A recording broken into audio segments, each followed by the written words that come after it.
IELTS ကိုတပြားတစ်ချက်မှမကုန်မဲလေ့လာနိုင်မယ် free website 5ခု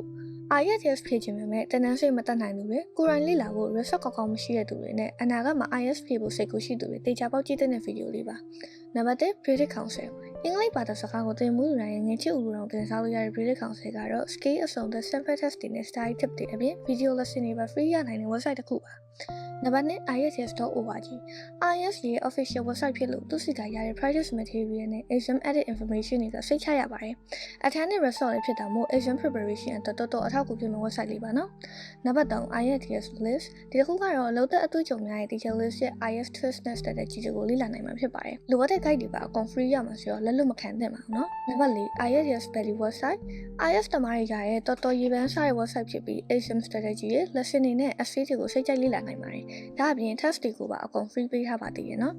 နံပါတ်5 IELTS Advantage website ဒီ website ကို subscribe လုပ်ထားရင်တော့ free IELTS material တွေကို email ကနေတစ်ဆင့်ရယူနိုင်မှာဖြစ်ပြီး band 7 8ရခဲ့တဲ့သူတွေရဲ့ experience နဲ့ tip တွေကိုလေ့လာနိုင်ပါတယ်ကိုက export တွေနဲ့လေ့လာခြင်းရင်လည်း VIP course ကို enroll လုပ်ပြီးလေ့လာနိုင်ပါတယ်အခုဆိုရင်တော့ free website 5ခုအကြောင်းလည်းသိတော့ပြီဆိုတော့ဒီထက်မက IELTS ကို0.99 band score ကောင်းနေတယ်ဆိုရင်တော့ overall 8.5 ရထားတဲ့ဆရာရဲ့ class လေးကိုလာအပ်လိုက်တော့နော်